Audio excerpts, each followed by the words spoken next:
Clutch is the visual builder I wish I had when I ran my agency. We were looking for complete design freedom because you never know what a customer is going to ask for, and functional freedom for the same reasons. And we wanted perfect performance without having to worry about it. You always get to the end of a project and you think you're done, and then you run it through PageSpeed or Lighthouse and you have horrible scores and you're at that last 10%, but it feels like it's 90%. So we wanted this to be a thing of the past, just perfect performance, and achieve all of that with fewer plugins, because every plugin you add creates potential security issues, or you have to buy plugins just to make WordPress reasonably fast. So I started looking at this and I thought, why can't we just visually compose sites where we can connect to anything? We don't have to use all these plugins and it gets amazing performance. That's what we solved with Clutch, and I'm very excited to show it to you today. Let's start with what we're looking at. And this is the Visual Builder interface. And yes, it is a desktop app. Why? Because professional tools should integrate with other tools and use your operating system so that you can do things like this. Your media management just uses your operating system. You can rename files, you can delete, you can do all of that. And if you rename files in here, Clutch renames them instead of Clutch. So this means that you can not only use Finder or Windows Explorer, but you can use any other tools and it'll all just work. Then you've got the ability to access your entire code base using your code editor of choice. So I like VS Code with Copilot, so I can chat with my code base and ask it things. And so we could say, what does this component do? And it detects the operating system and it differentiates between Intel and Apple Silicon. Let's go over here and see where that might be being used. And that's on the download page. If you have any components that you're missing, you can just write them using Copilot or using Cursor or using any AI of your choice, and then drag and drop. So in this case, that component was called Smart Download. And if you create this in the code base where I just showed you, it shows right up in your library and you can drag and drop the component into your app and you can use it. You can easily extend Clutch using standard React and TypeScript. And if you don't know React and TypeScript, but you're good at prompting an AI, you can do that as well. Then you have the ability to manage design tokens if you would like. So you can see a few design tokens that we use on our own website. If you define dark tokens, you have automatic dark mode. Here you have class management. You can create classes, you can create subclasses to create variations of other classes, but this is class management. And then finally in your insert, you've got layouts, wrap pages. So you can do shared headers and footers or shared sidebars. You can create as many layouts and nest as many layouts as you want. Then you can create pages inside. And then we have all kinds of sections that we ship that you can use. And then components of various types, including like avatars, accordions, buttons. Everything's highly composable. And you have all of your pages here. On your pages, you can choose what you want to wire them to.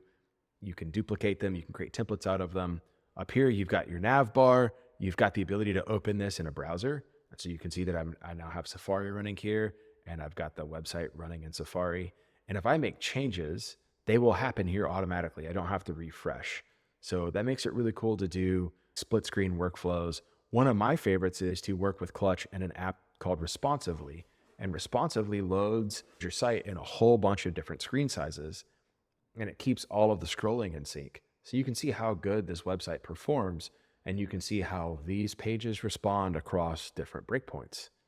By being a desktop app, you can create amazing multi-app workflows. Use Clutch with Figma. Save your Figma files directly over the top of your old ones to make updates to your images. You can use it with Responsively. You can even open on your actual mobile devices. Up here, we have your WordPress connection. So this is where you're going to set up your WordPress connection. You'll see more about that in the next segment of this video. And you have visual version control. This is one of my favorite things. As you work, we automatically create revisions for you. And if you want, you can come in and you can name them. We could come in here and say, this is my good copy. We'll hit submit there, and then that labels that revision. And now we know we can roll back to our good copy. And then you've got your keyboard shortcuts. Everything on Clutch is able to be done via keyboard shortcuts. This is a button here to open our docs, which we're just getting started on these. We're looking forward to more feedback. If you could join our community here, jump in our Discord. If you could complain loudly on our docs down here, just give our doc writer a sad face and let him know how terrible they are so he knows to fix them. You can have multiple people working on the same project at the same time their faces will show up here, their cursors will show up here, and you can work together. You can invite more collaborators by clicking this link. You can create workspaces with teams. And finally, over here on the right, you can publish. Now you can publish a project as a project template. And so if you have a bunch of projects that you create off the same templates, you can just hit publish. It'll give you a link. You can share that link with somebody else and they can clone your template. You can push to as many staging or production environments as you want. You can just manage more and create more here. And these are live hosted copies. And finally, you can publish a Clutch project as a library. So you could create a whole bunch of components and then publish those and then create new projects and then install your component libraries into your new ones. And that's a good way to manage a design system or some sort of component that you want to share across many projects. Across the left here, you've got your site with your layouts and your pages in it. You've got the composition panel that shows just how granular everything is. And things are extremely granular over here. Look at this carousel that we've got right here. And this carousel is made out of the carousel itself, which is extremely configurable. I have loop set to true, stop on interaction set to false, stop on mouse enter, which I can click to see what these things do, set to true, auto scroll set to true, auto scroll speed set to 0.65. If we come and open this, you can see all the additional options that are available to me. And then inside that, you got your viewport, and then you've got your slide container, which you can set settings on. And then you've got slides. And then inside of the slides, you've got links. And then inside of those, you've got images, which contain the final parts. And all of those together build this custom carousel. And just to show you how customizable it is, I'll add in an effect, and we'll say that we want it to blur, and we'll say that we want it to blur by 10 pixels. And there you have it. We just blurred it right as it's going. And then if we go down here, we can see the same carousel, but it's configured differently.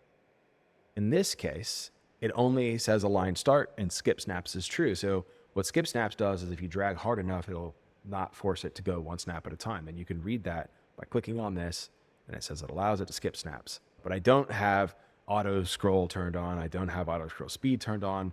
It's just for interacting with. And up here, I have a couple of buttons.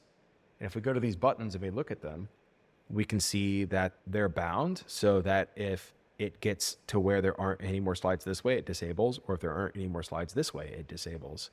And that was pretty easy to do. If we go in here and we click on these, you can see that you have all the state of your page where you can bind values. So I basically have this set to can it go previous, can it go next? And then I bind that on to disabled so that these buttons disable. So I'll go previous and it disables because there's no more, and I'll go next and that one disables because there's no more next. So you can really create some highly interactive things there. And if we look here at our actual slide, it's so composable because our carousel here now contains other parts that are also composable.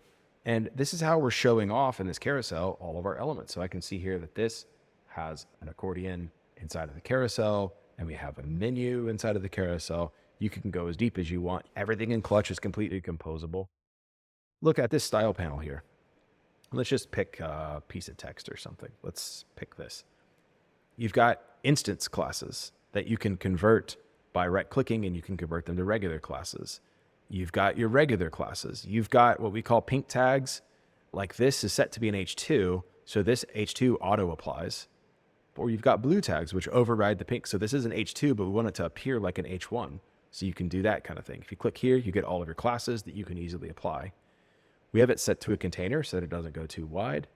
But if you want, you can add states. So we can set this where you can hover, and then you can set a style on hover. So let's make it to where whenever you do that, we select a color, and that's pretty ugly. That's not a good color. Instead of just picking a random color, let's use this token chooser. And I can either pick some of my brand colors and things that I've saved, because I can easily create my own.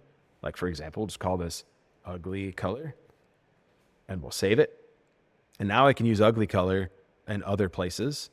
Or I could pick stuff from Tailwind. We include all of Tailwind's tokens in here, and we can pick a better looking color. Let's go with this blue 400. This is cool too, because if you're working with a designer that wants to use Tailwind tokens for colors and widths and things inside of Figma, you can stay consistent with each other by using the same tokens inside Clutch.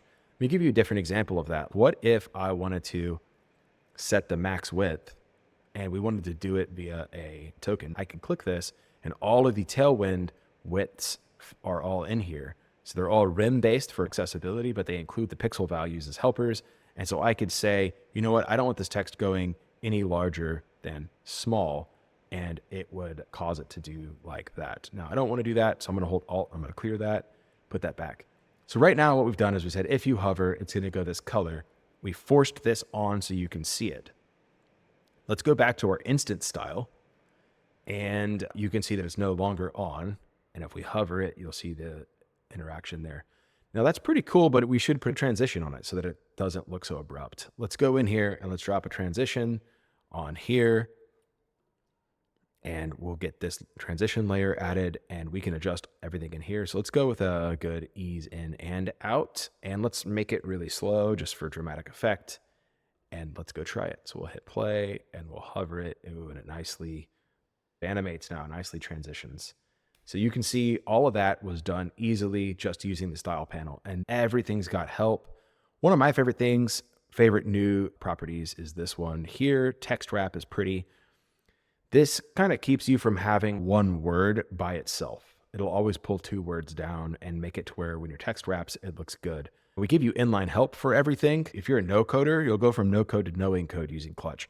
We don't make up new names for things. We let you understand what they are in CSS. So I'll hit learn more, and I can see, yeah, it's baseline. It works in all browsers, and we can play with the different ones. So in this case, we have it set to pretty, and you can play with these different ones, and you can learn all about it from here. And if you decide you like it, you can come here and easily drop it down and see all the different options. And this is for everything. Just playing around in here, you're going to feel so empowered. You're going to feel like you've never had this much power in your hands to do styling ever. And finally, I want to show you one just crazy thing, this grid pattern. This could have been an image, but you can actually pull this off in CSS. And that's exactly what we did. This is considered a code style, and you can create code styles. So if you just want to eject from our styling system and then go over and prompt ChatGPT, hey, can you give me a grid pattern background class? That's exactly what I did. And ChatGPT wrote this code. It said background size is 32 by 32, and it wrote this gradient. And this gradient resulted in this nice little grid pattern. And now I can go pop a grid pattern on anything because this grid pattern is just in my class library. It powered purely by CSS. You can use Tailwind classes, and you can use Tailwind values, but here's a Tailwind class. If I come in here, type text dash, you can see that it starts auto-completing Tailwind classes that I can use. So you can use Tailwind classes if that's a way that you want to go. It's really limitless options. Classes, tokens, Tailwind scales, Tailwind tokens, or Tailwind utility classes, all here, or write them in code. If you're missing a component, you can just create a brand new one. You can truly do anything. Let's go look at the page speed. And this is where the rubber really meets the road. So let's look at WordPress. Let's look at bricks, not great. And then breakdance, Divi, which does okay, but who wants to use Divi? Then you've got Elementor coming in at a whopping 35, and here's Clutch, 91, 100, 100, 100. This is without any performance plugins. This is without Cloudflare. There's no CDN. So with that, I'm going to invite you to read our Getting Started guide, join our community. If you could come in and tell us what you need, what you're looking for, what tutorials you need, that'd be great. And with that, I'm going to kick you over to my co-founder, Bruno, who's going to show you a live build. I'm going to be showing you a quick build, and now you can use and consume WordPress data in Clutch. I'm going to be flying through most of it, but don't worry if you don't understand any of the parts. Make sure to check our guides that go a lot deeper into each concept, and also join our community. We're always glad to help if you feel blocked. We do have some bare bones already created. We're basing ourselves off of the Figma design, and we're gonna be creating these properties grid. And we're gonna be on the listings page, gonna create this grid using the same component here. Now, if you go back to Clutch, we already set up a layout that has the menu and two pages, the home and the listings page. On the home page, we've created this property card that is built with elements, with all styling using our styling panel. But now we need to reuse these elements in the listings page. One thing we could do is copy this card right here and paste into this page, actually into this grid. But one big flaw of this is that if I make any change here, so let's make the text really big, is that whatever change I'm making here won't be reflected on the one being used in the home page because they're not linked together. And that includes moving things around. So making changes here would also not affect this one. So Clutch does have a solution for that. They're called components. And you can right-click any part of a composition and create a component out of that. Let's call it property card.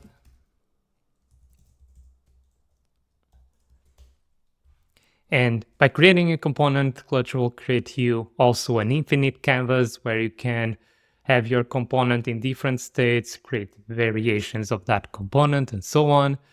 But let's get back to our website, and on the home page, you can see this composition of the property card is now one property card instance. So I can just duplicate these or copy and paste these into my listings page. So let's get rid of this one and paste this one here. So we have property card here on the listings. If I go to the component space for this component, I can actually make a change here. Let's make it big again. If we go back to the website, we can see it's taken effect both on the listings page and on the home page. Now you can make changes on the component space, or you can double click and make the change inline. So let's make the change back to TextXL, and that you can see takes immediate effect on both instances. Now components are real cool because you can also create variants for that component. So let's create a new variant. You can just clone this one and let's call it horizontal, for example. And horizontal, we want it to be, let's hide, and we want it to be actually horizontal. So you can make any changes you want here, composition changes. You can move the price to the top. That looks pretty good. So let's get back to the site, and these instances weren't changed, but you can actually see that you can pick now the horizontal type and they'll look like the horizontal variation. But we don't want to be creating variants. We actually want to now connect these to data. But if I create multiple instances of this property card, they all bring the same property title. They all bring the same image. And I have no way to customize that other than going into it. But if I change the text here, it's gonna be changing all of them. So the way to actually do this is exposing this property to the components so that it is editable in each instance. Let's add text to property card. Let's call it name. Let's add the price to. So on price, let's call it price. And then on image, let's also add and call it image. Now, if we go back, we now have these three. Seems like nothing happened, but now I have these properties right here that I can customize. So let's call this home 1 and call this home 2. And let's also change one of these images by something else. So we can just pick from my downloads, for example, pick one of these images. And so I can now change these parameters for the component. But let's actually now bind it to real data. So I did set up a WordPress instance with ACF and Yoast installed and Clutch plugin already installed. But on ACF, I've created a post type for properties, which I've already filled in with some data. And so in Clutch, you can consume data either through using a data instance, And so you can just drag this data instance, and let's move a property card here. We can remove the other two. And here we want to pick a query on the WordPress library to get posts and select the post type for properties. Now we want to list a bunch of them, and this get post is returning a bunch of posts. So we actually want to loop this property card. So loop will loop anything that is inside of it. And we want the loop to use the get post data. And we want the property card to have the name to item title and the image to item feature media source URL. So we could be binding all of these out, but you can see how quick and simple this was. But we're not finished yet. We also want to do the same thing for the listings page. Other than using the data query, you can also on a page select a WordPress page template. What it's going to do is fetching the data for you and also set up the Yoast, all the SEO from Yoast and all of that already automatic. So here we can just select properties archive. And let's get the loop actually from here because we want the same kind of loop. Let's paste it inside this grid. And on the loop, we want to change this bind to the properties archive data. And it's that simple. We don't need the data query because the page itself, the page template is already fetching all the data.